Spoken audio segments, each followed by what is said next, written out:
Buenas noches, damas y caballeros, dando las 8:02. Hoy nos atrasamos 2 minutitos, pero arrancamos ya de esta manera este lunes de anestesiología. Hoy tenemos un tema, damas y caballeros, increíble. Manejo anestésico en la hemorragia obstétrica. Ese es el tema que tendremos el día de hoy, acompañado de un gran doctor, que más adelante lo presentaré. Antes de eso, quiero invitarlos a que nos sigan en Facebook, La Voz del Residente, Instagram, La Voz del Residente, y ¿qué creen? También tenemos Telegram. Ahí en el Telegram puede compartir lo que pasa desde sus sedes. Y de esta manera aprendemos todos. Ahora, antes de pasar a la presentación, me gustaría decirles la dinámica. La dinámica consiste en que el doctor invitado va a tener 30 minutos para exponer su tema. Después seguirá nuestra gran mentora, Bernadette, la doctora Bernadette, que va a decir sus palabras, a complementar, es la palabra que buscaba, a complementar la gran charla que tendremos por parte del doctor invitado. Después de que complemente a la doctora Bernadette, entra el público con las preguntas y respuestas. Los de Zoom, les recomiendo que las preguntas las hagan a través del icono de preguntas y respuestas, y la gente que nos ve en Facebook a través del chat. Ahí hagan sus preguntas, estoy seguro que habrá muchas. Antes de arrancar, tengo un mensaje para los jefes de residentes. Si usted es jefe de residentes y requiere una de las pláticas de Medical Legal Center para capacitar o para adiestramiento en temas médico-legales, no duden en contactarnos y solicitarla sin ningún costo al correo atención.mlc@gmail.com. Atención sin acento, .mlc@gmail.com, y con mucho gusto, damas y caballeros, damos esta plática sin costo en este momento de pandemia. Bueno, ya habiendo dicho comercial, invitándolos a nuestro Facebook también, Instagram, YouTube, también suscríbanse en Medical Legal Center. Damos pie a nuestro gran doctor invitado, el doctor Ángel Vicente Muñoz López. Te doy la bienvenida. El doctor Ángel Vicente Muñoz López es graduado de la Universidad Veracruzana y residente de anestesiología en el Hospital Pemex. Entonces, doctor, le paso los micrófonos, el público es todo suyo. Doctora Bernadette Casillas, nos vemos al final de la plática. Adelante, doctor.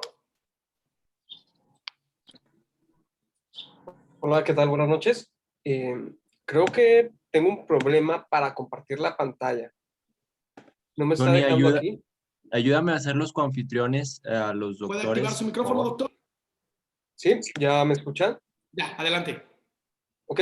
Sí, nada más tengo el inconveniente de la compartición de la pantalla. De que no me está dejando aquí compartirla. ¿Qué le aparece, perdón? El anfitrión inhabilitó la función de compartir la pantalla de los participantes. A ver, ahora, listo, creo que vas a poder. Ya, me parece que ya. Perfecto, doctor Ángel. Perfecto, ¿me escuchan? Fuerte y claro, muchas gracias. Ok, ¿qué tal? Buenas noches, soy Ángel Muñoz, soy residente del segundo año de anestesiología del Hospital Regional de Pemex de Ciudad Madero, y pues les traigo el tema de manejo anestésico en hemorragia obstétrica. Cabe destacar que este tema es amplio, es muy importante, y espero poder resumirlo en los siguientes 30 minutos. Entonces, los temas que vamos a ver a continuación sería la epidemiología de la hemorragia obstétrica, su etiología, las técnicas anestésicas que se pueden utilizar durante la hemorragia obstétrica, la reanimación guiada por metas en esta y las medidas postanestésicas en hemorragia obstétrica. Terminaremos con el algoritmo de tratamiento en hemorragia obstétrica. Entonces, pues, ¿por qué es importante? Porque la hemorragia obstétrica es la causa más común de mortalidad materna y de admisión a los cuidados intensivos en la paciente obstétrica. Esto además da un riesgo de isquemia miocárdica e infarto. Entonces, para saber, aquí en México, en el 2017 fue la primera causa de muerte materna, seguida por las enfermedades hipertensivas del embarazo. Entre las dos, pues representaron el 45% de mortalidad en este año. Ya para 2019, las enfermedades hipertensivas del embarazo la rebasaron, pero poquito. Miren acá, 55 contra 53 casos. Pero aún así, pues están muy por encima de la siguiente causa, que sería aborto o enfermedades del sistema respiratorio. Ahora bien, la definición de una hemorragia obstétrica puede ser tan amplia como un sangrado excesivo anteparto, intraparto, posparto, o bien algo más puntual, como la definición un poquito más reconocida, que sería una pérdida sanguínea de 500 mililitros en las primeras 24 horas posparto o de 1000 mililitros en las primeras 24 horas poscesárea, que está bien siendo como que la definición más aceptada. Se sabe que el espacio intervelloso uterino pues circula cerca de 600 mililitros sobre minuto ya en el tercer trimestre. Entonces, cualquier lesión que se interponga en la normoevolución de este útero durante la resolución del parto, pues nos implicaría una pérdida importante de sangre. Durante la finalización del embarazo, la separación de la placenta, pues va a traer consigo la contracción uterina, la coagulación y obliteración de la luz vascular, y de esta manera, pues evitar lo que es la hemorragia. Ahora bien, el resto de la plática vamos a centrarnos sobre el consenso multidisciplinario para el manejo de la hemorragia obstétrica en el perioperatorio. Esta guía fue publicada en la Revista Mexicana de Anestesiología en el 2018. Entonces, de aquí vamos a partir y vamos a estar adicionándola con otras informaciones. Entonces, pues ya habíamos quedado que la hemorragia obstétrica puede darse en 3 momentos: ante, intra y posparto, siendo que la hemorragia posparto va a ser la principal causa de muerte por hemorragia obstétrica. La hemorragia posparto se puede dividir en primaria dentro de las primeras 24 horas, secundaria de las 24 a las 12 semanas posparto. Durante el embarazo vamos a tener cambios adaptativos, por ejemplo, un aumento del hematocrito, pero aumenta aún más lo que es el volumen plasmático, dejándonos en una anemia del embarazo. Los factores de la coagulación también se ven afectados. Hay un incremento de los factores con una disminución de lo que va a ser su actividad. Va a haber una plaquetopenia, se va a estar en un estado protrombótico general, pero un estado fibrinolítico uterino. Entonces, también va a haber lo que es una retención de líquidos. El agua corporal puede pasar hasta 6-8 litros.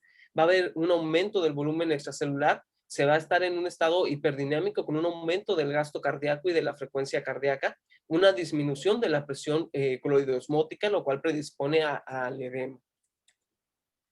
Dentro de sus etiologías de esta hemorragia obstétrica, las bien conocidas 4 T's, tono, trauma, tejidos y trombina, de estos el tono se lleva por mucho, lo que es la mayoría, un 70% de las etiologías de la hemorragia es debido al tono, y el tono a su vez pues va a tener diferentes causas. Tenemos la sobredistensión uterina, coriamnionitis, agotamiento muscular, y estas a su vez van a tener factores de riesgos especiales. Sobre los demás etiologías de la hemorragia obstétrica, pues también tienen sus causas. En causa de tejido, pues retención, ya puede ser una placenta acreta o su espectro o coágulos, y también de las otras 2 causas.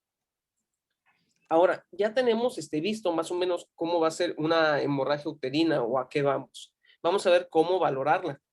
Este artículo de New England que salió en el mes de abril de este año, pues nos habla de un algoritmo de tratamiento, de cómo acercarnos a este diagnóstico y tratamiento de la hemorragia obstétrica. Primero nos dicen, yo sé que está pequeño, lo vamos a ver un poquito más en grande, más que nada esta parte de lo que es el tratamiento ya sobre la cantidad específica de sangre perdida. Y bueno, nos habla que durante las consultas prenatales, pues tenemos que hacer un screen de las pacientes que van a tener factores de riesgo para una hemorragia obstétrica, y de ser posible, pues optimizar los niveles de hemoglobina antes de la entrega del parto. Y bueno, una vez que esta paciente ya acude al hospital para la finalización del embarazo, pues hay que categorizarla. ¿Cómo es la paciente? Si tiene un bajo riesgo, un mediano riesgo o un alto riesgo de presentar esta hemorragia posparto. Y en base a esto, pues ver de qué manera vamos a monitorizarla o a tratarla. A su vez, una vez que ya se haya generado esta hemorragia posparto, hay que saber cuantificar cuál es la pérdida o poder estimar cuál fue su pérdida sanguínea. Una pérdida de 1000 a 1500 mililitros, de 1500 a 3000 mililitros o mayor a 3000 mililitros. Entonces, habíamos quedado que existen factores de riesgo que vamos a estar midiendo en las consultas prenatales. Los factores de riesgo, pues hay desde sociodemográficos, por ejemplo, el ser hispano ya nos da un factor de riesgo. En una edad mayor a 30, los factores obstétricos, un estadio 3 prolongado en las enfermedades hipertensivas del embarazo, una placenta retenida o el antecedente de una placenta previa. Además de eso están los factores quirúrgicos como una cesárea de emergencia y bueno, también otros tipos de factores de riesgo. Y aún teniendo todos estos factores de riesgo, sabemos que más de la mitad de las pacientes que presentan una hemorragia obstétrica no van a presentar lo que son factores de riesgo. Entonces, pues siempre hay que estar preparado para ello y tenerlo en mente. Y una vez que esta paciente fue admitida a lo que es la finalización de su embarazo, quedamos que habíamos que clasificarla entre aquellas que tienen bajo riesgo, como aquellas que van a ser pacientes que no hayan tenido incisiones uterinas previas, un embarazo con producto único, aquellas que hayan tenido menos de 4 partos vaginales o que se conocen con algún trastorno de la coagulación, o bien que hayan tenido alguna historia de alguna hemorragia obstétrica. Por el otro lado de la moneda tenemos a las pacientes que tengan un alto riesgo de una hemorragia obstétrica. Aquellas con paciente previa, con baja inserción, aquellas pacientes con el espectro de una placenta acreta, pacientes con anemia, con plaquetopenia, con un sangrado activo o en coagulopatía. Entonces, ya conocemos a la paciente, tenemos su historia obstétrica, sabemos si tiene alguna enfermedad hematológica, va ingresada al quirófano con paraclínicos, una biometría hemática, un perfil de la coagulación, de ser posible de tener, aunque no es posible en todos los centros, fibrinógeno, grupo RH, y pues también saber si esta paciente ya ha tenido algún trabajo de parto durante esta resolución del embarazo, si este trabajo de parto se utilizaron medicamentos para poder inducirlo, conducirlo o inhibirlo en su caso. Entonces, ¿qué medicamentos, qué dosis y a qué tiempo? Esto es importante, más adelante vamos a ver por qué. Y dentro del tamizaje de los paraclínicos que habíamos solicitado, tenemos al fibrinógeno. El fibrinógeno se considera que tiene un valor predictivo positivo del 100% para hemorragia obstétrica, y esto con cifras menores a 2 gramos sobre litro. Si recordamos, el fibrinógeno dentro de la cascada de la coagulación viene sobre la vía común para poder formar la malla de fibrina, ¿ok? Y lo conocemos como el factor 2 de la coagulación. Entonces, antes de que se dé una hemorragia obstétrica, hacemos lo que se llama el manejo activo del tercer periodo de trabajo de parto. Esto para prevención de la hemorragia postparto y de los factores de riesgo. Entonces, este manejo activo del tercer periodo del trabajo de parto nos va a disminuir el riesgo de hemorragia hasta en un 60% y el uso de uterotónicos hasta en un 50%. Eso también, pues obviamente nos va a disminuir la necesidad de transfusiones y hasta la muerte. El agente de elección para este manejo activo del tercer periodo, pues sería la oxitocina, de 5 a 10 unidades internacionales, ya sea intramuscular o intravenosa.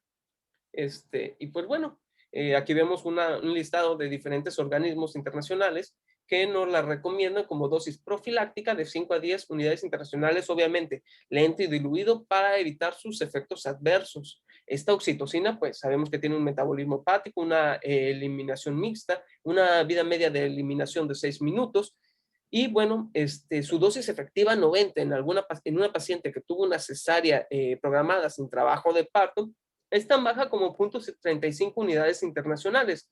Sin embargo, cuando ya fue un trabajo de parto, pues, inducido, fallido, pues que haya sido inducido con oxitocina, las dosis pueden subir hasta 3 unidades internacionales. Los efectos adversos de la oxitocina son bien conocidos: vasodilatación, taquicardia, hipotensión, vasoconstricción coronaria, e incluso isquemia y muerte. Y bueno, ya tenemos la prevención de esta hemorragia obstétrica. El diagnóstico, pues, suele ser más clínico, más por parte del médico quirúrgico, ¿ok? Pero el sangrado, pues, sigue siendo parte de la anestesiología, la cuantificación. Si bien el médico quirúrgico va a decir, ¿sabes qué? Está teniendo una mala embolización uterina, pues habría que correlacionarlo. La CNTEC, en su guía sobre el tratamiento y choque hemorrágico en la paciente obstetra, nos obsequia estos datos, que sería, por ejemplo, una toalla sanitaria completamente empapada, 100 mililitros, una gasa de 10 por 10, 60 mililitros, la cama manchada en una extensión considerable, 1000 mililitros, y si se alcanza a desparramar por los bordes de la cama la sangre, 2000 mililitros.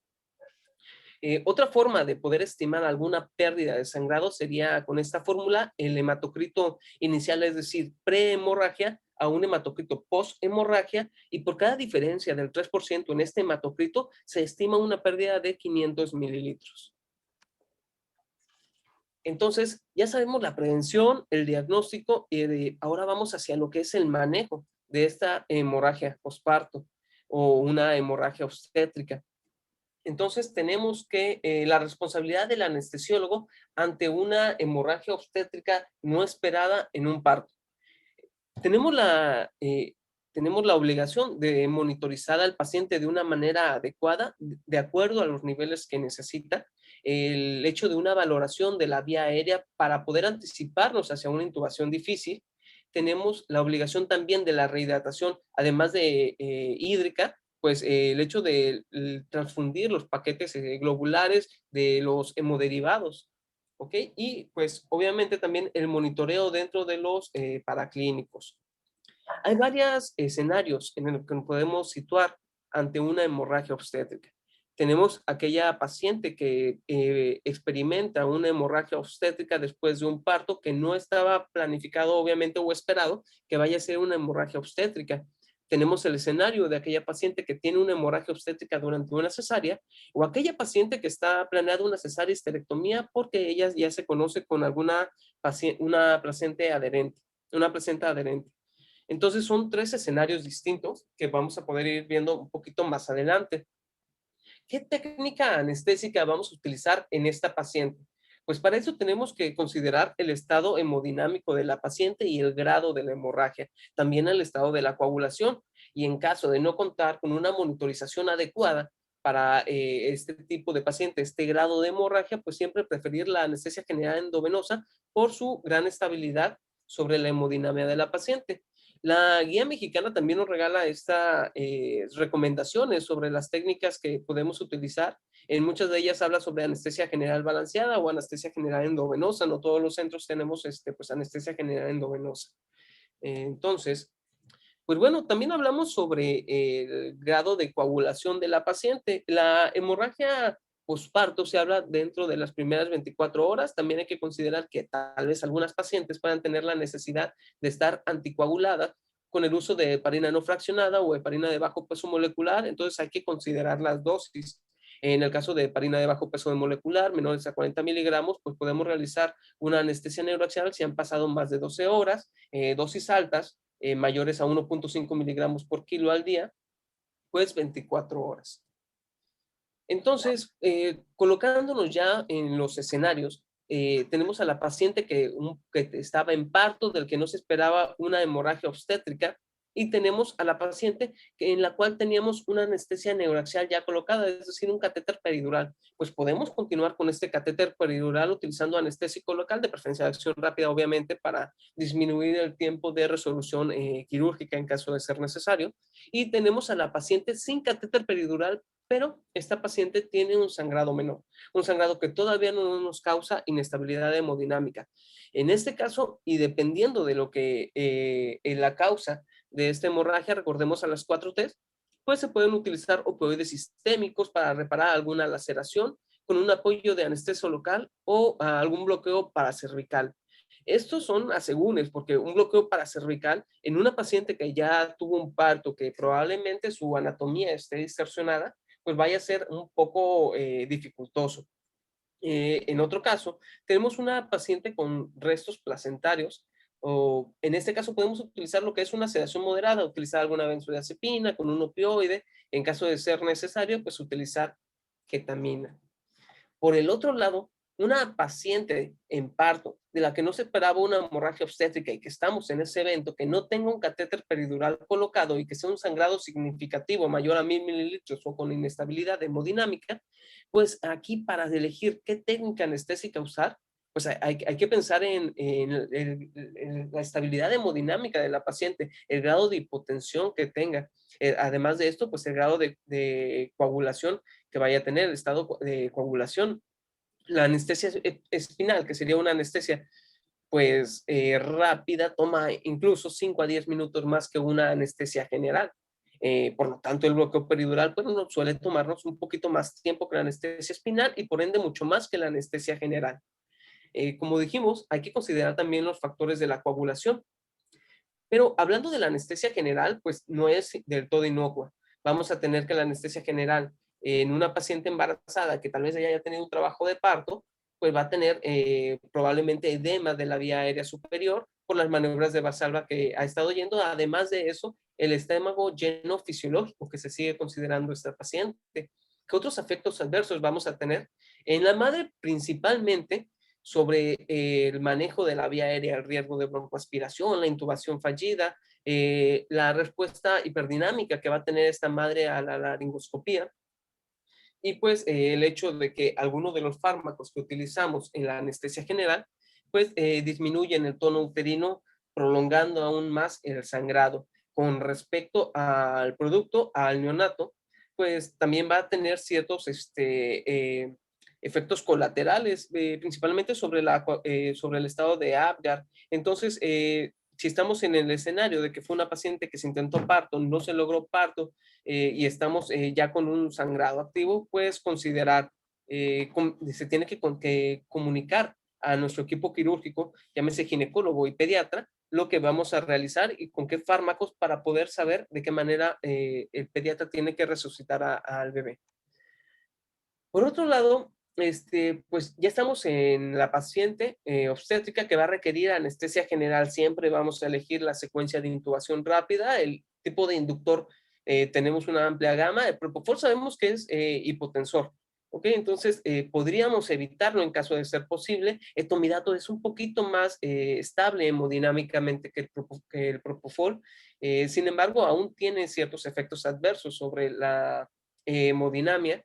Tenemos la ketamina, dosis de 0.5 a 1 miligramo sobre kilogramo, pero aquí no los marcan como ideal para pacientes con hemorragia porque nos causa un estado hiperdinámico en la paciente. Sobre el bloqueador, la succinilcolina sigue siendo como que el gol estándar de la secuencia de intubación rápida, sin embargo, tiene sus efectos adversos importantes.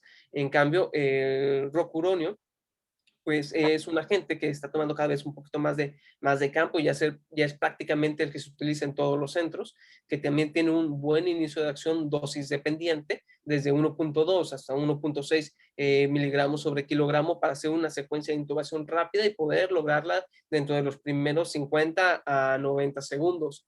En cuanto al mantenimiento de la anestesia, podemos utilizar gases, sí, pero estos van a interferir con la contracción uterina, siempre generan esta relajación del músculo y pues sería preferible en estos casos utilizar propofol. El propofol a estas dosis bajas que va a estar de mantenimiento no tiene tantas alteraciones hemodinámicas y evitamos el efecto del gas sobre el útero.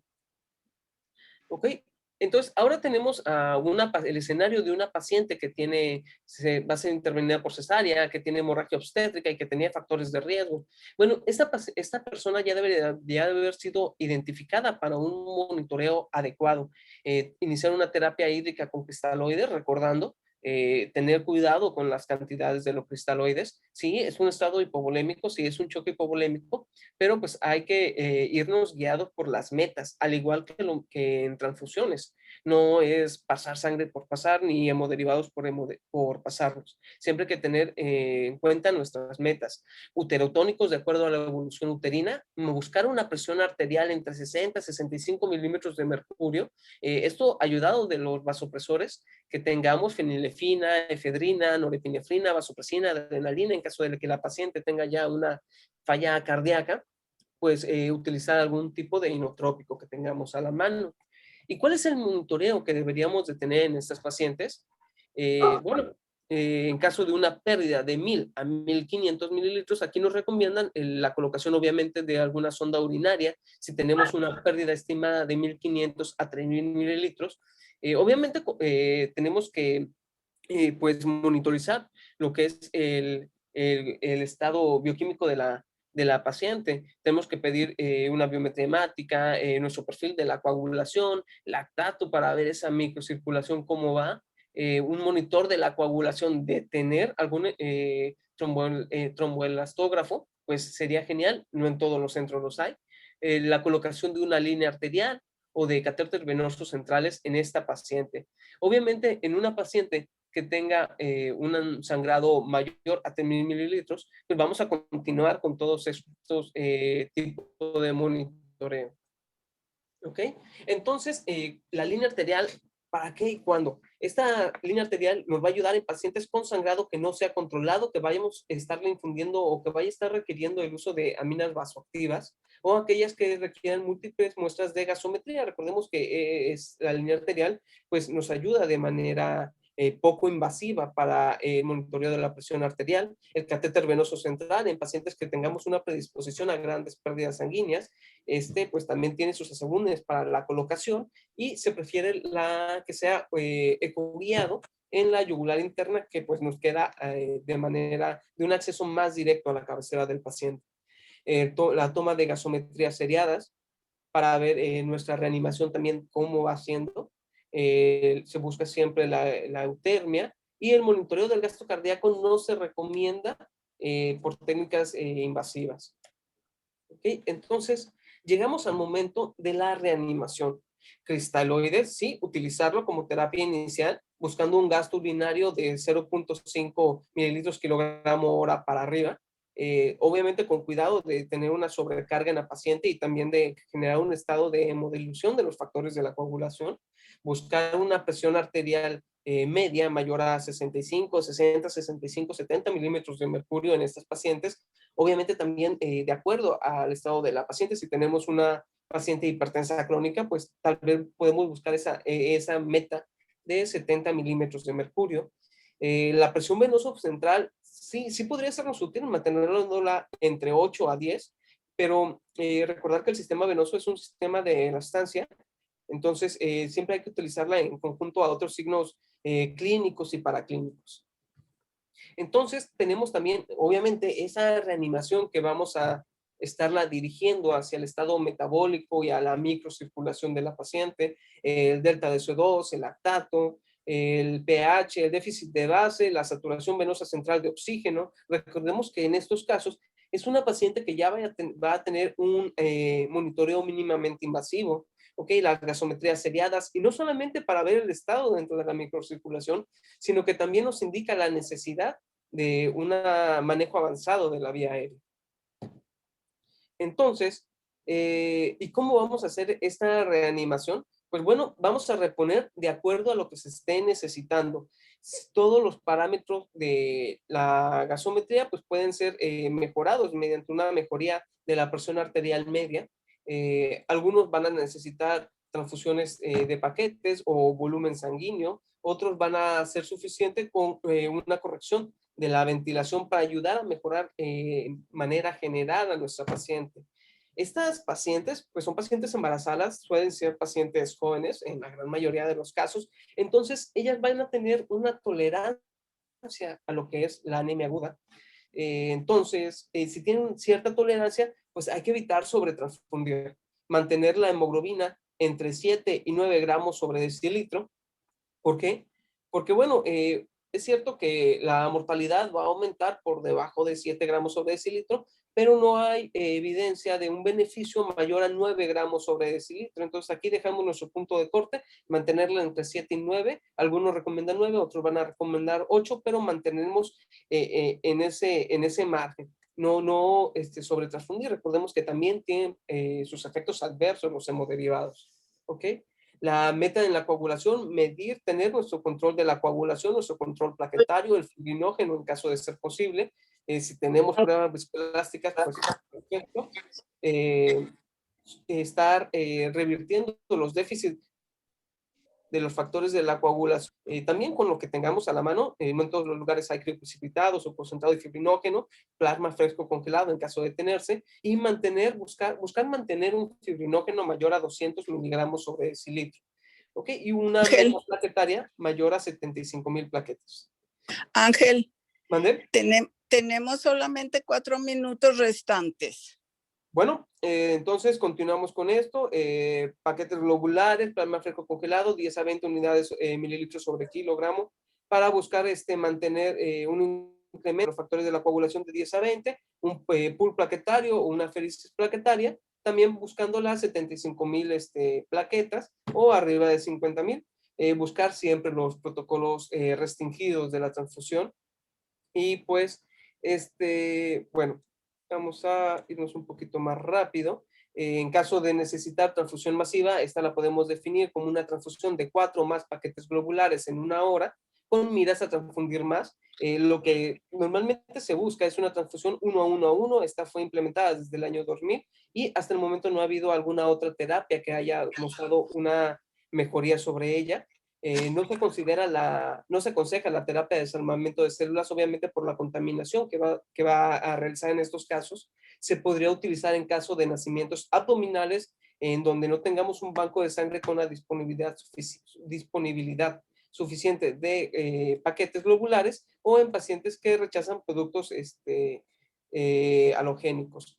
Recordar los riesgos de la transfusión, TRALI, TACO, TRIM, todas las complicaciones infecciosas que podríamos tener ello, y electrolíticas.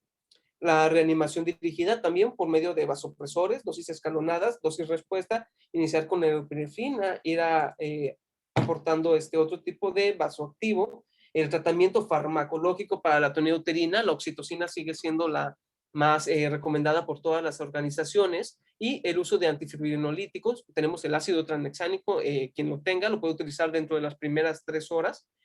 ¿Por qué? Porque va a disminuir su beneficio en 10% por cada 15 minutos y llegando a 0 después de 0 beneficio después de las 3 horas. Oxitocina de primera línea, ergometrina de segunda línea por efectos secundarios, puede utilizarse de manera simultánea con la oxitocina. Ya habíamos hablado de la oxitocina, entonces hablan un poco de esos alcaloides del cornezuelo del centeno.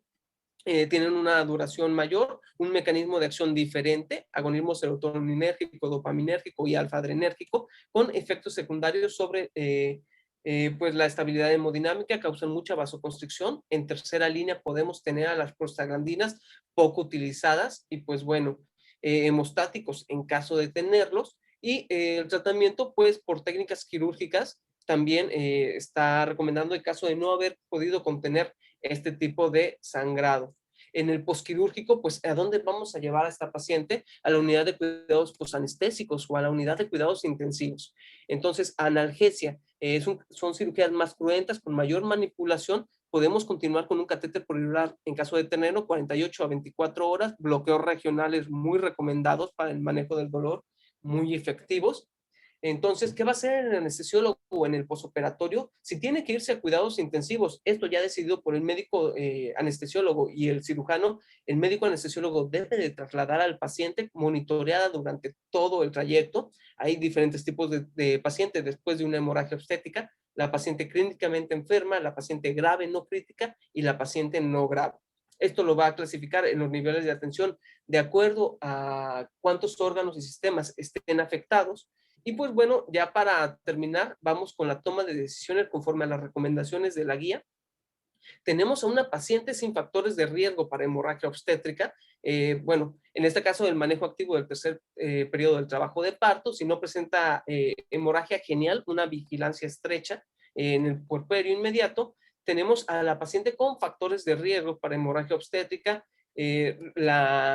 En el momento preanestésico, contar con unos perfiles de coagulación adecuados, tener a la mano todo lo que vayamos a utilizar en caso de que, bueno, ya sea la resolución del embarazo, utilizar también nuestro manejo activo del tercer periodo del trabajo de parto. En caso de que en alguno de los dos casos se haya presentado una hemorragia obstétrica, dígame. ¿Puedes terminar la presentación, por favor? Ya se nos terminó el tiempo. Ok, y pues bueno, los manejos, como habíamos dicho, llegando hasta técnicas quirúrgicas, y pues bueno, ya eso sería todo de mi parte. Bueno, Ángel, ¿puedes dejar de compartir la pantalla, por favor, para verte? Rayos, creo que no sé cómo dejar de compartir. En el mismo botoncito en la parte de abajo, Okay. Donde le picaste compartir, ahí debería decir detener el compartir pantalla. Ok, dejar de... Listo. Listo, gracias Ángel. Vamos con Bernadette, nuestra gran mentora de esta noche. Adelante, doctora Bernadette. Te quiero ver la cara, Ángel, háblame, por favor. Voy. ¿Ya me ve? Hola, doctora, ¿cómo están? Hola, bien. Número 1, Una felicitación, Ángel. Ya, doctora. Este tema es como para 10 horas. Sí. Es demasiado amplio. Todos los anestesiólogos que hacemos obstetricia, que yo creo que en algún momento es como el 90% de los anestesiólogos hacemos obstetricia, y debemos estar preparados para enfrentar este escenario tan terrible. Entonces, tuviste que hablar muy rápido, hiciste un gran trabajo de resumir, aunque, bueno, un consejo: si tienes muy poquito tiempo, reduce la información. Ok. ¿Por qué, Ángel? Porque la persona que está leyendo y escuchando llega un momento en que se satura, sobre todo porque tienes que ir muy rápido y para ajustarte al tiempo, ¿no? Entonces llega un momento en que ya no capta. Si tú reduces tu información a los puntos claves, es mucho mejor para los que escuchan.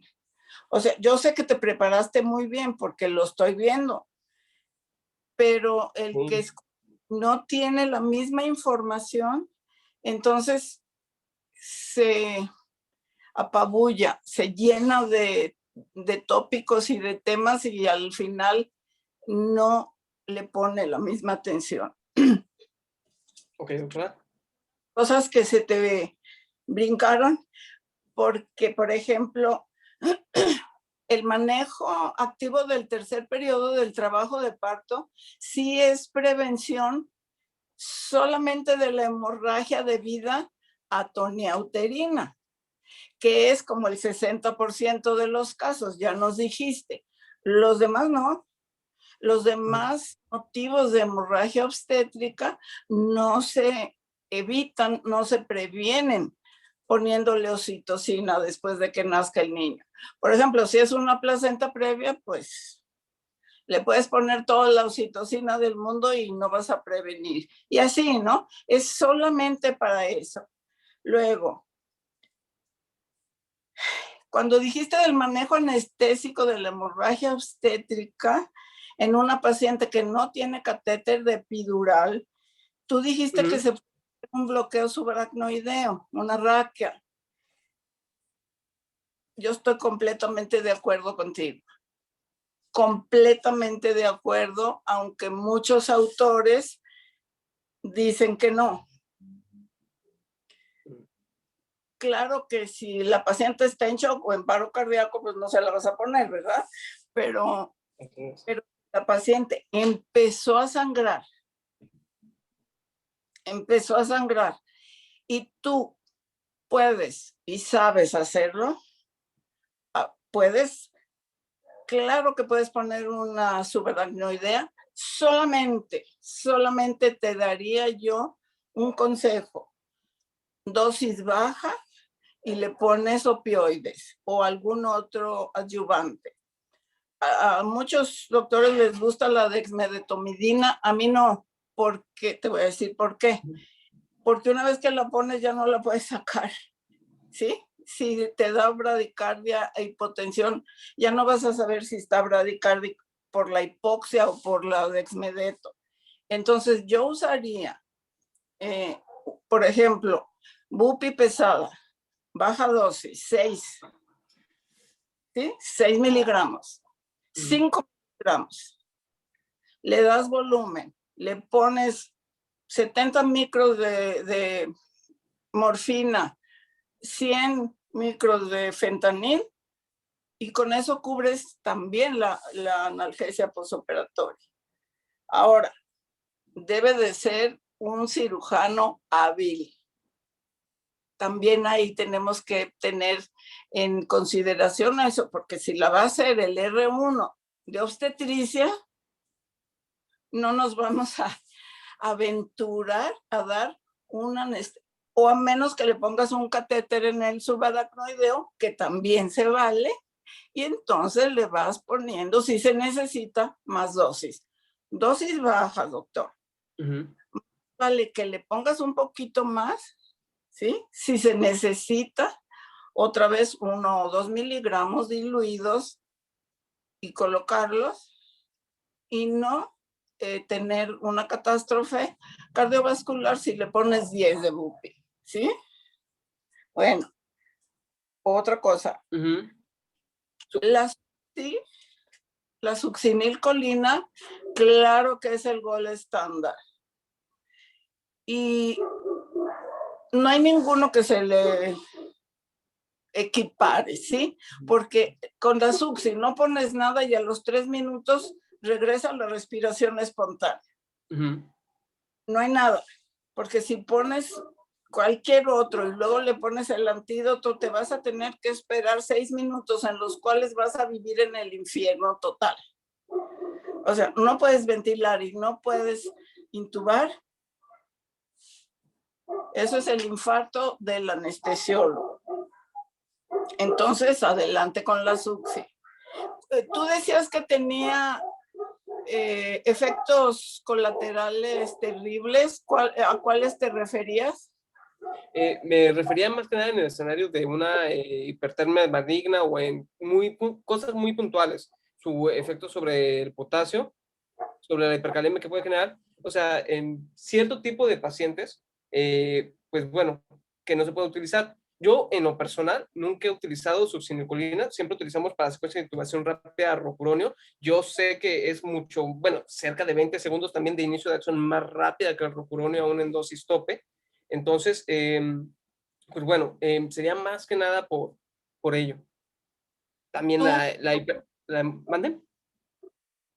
La hipertermia maligna, bueno, debería tener una historia peculiar la paciente, ¿no? Más en su familia le fue mal con la anestesia. Algunos puntos. No es común en obstetricia, lo debe tener en mente, sí, sí. Nada más que es más fácil que se muera porque no la pudiste intubar a que se muera por hipertermia maligna. Completamente de acuerdo. Tienes que pensar en eso también. Y todo escribir, Ángel, todo se escribe, todo, hasta los pensamientos que tengas, porque eso te va a salvar en caso de una muerte materna y se te va a venir encima todo el comité de muerte materna y luego los abogados. Entonces, todo se escribe. ¿Por qué lo hice? ¿Qué beneficios estoy buscando con lo que hice? Y algo que se te olvidó, Ángela, ahí sí te voy a poner un punto malo, pero tienes como 11 buenos, así es que te va a quedar un 10, pero no mencionaste nunca algo muy importante en el manejo de estas pacientes, que es la temperatura. Si es posible tener un cojín térmico en quirófano, que ya sé que no es muy probable, ya sé. En el hospital los pedí durante como 10 años y cuando llegaron se los llevaron a los de terapia. Entonces, sí, pues les poníamos bolsitas de agua caliente y bueno, porque la temperatura es una de las 3 condiciones que hacen que un paciente que sangre se muera. ¿Qué son cuáles? La temperatura, la acidosis y los te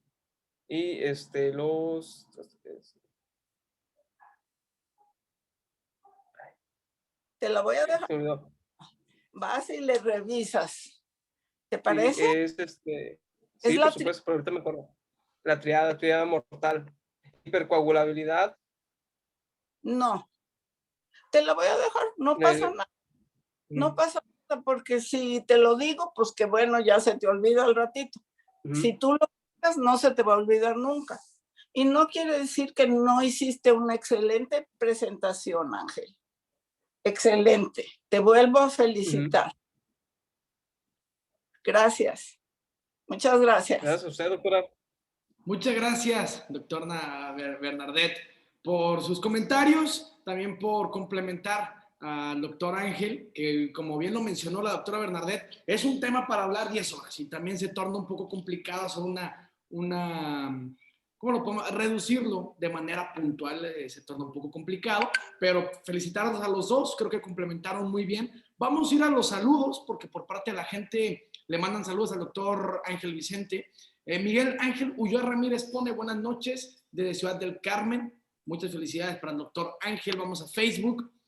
En Facebook pone excelente presentación por parte de María Salomé Carrillo. Muy buena conferencia, muchas gracias. Ramona Flowers es la que pone eso. Edward Borbón Santos pone saludos desde Uruguay.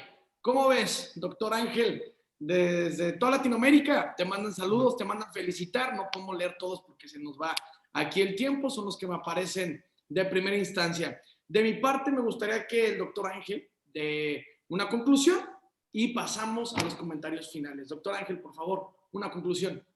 Ok, como conclusión quedaría, la hemorragia obstétrica sería una situación de catástrofe. Como bien dijo la doctora, está en juego la vida de la paciente y se va en poco tiempo, se va en minutos. Y pues es cierto que va a ser un tema que se tiene que revisar que se va a revisar de manera legal, sería una muerte materna. Entonces tenemos que estar prevenidos para ello. Tenemos que pensar en que cualquier tipo de eventos se puede complicar.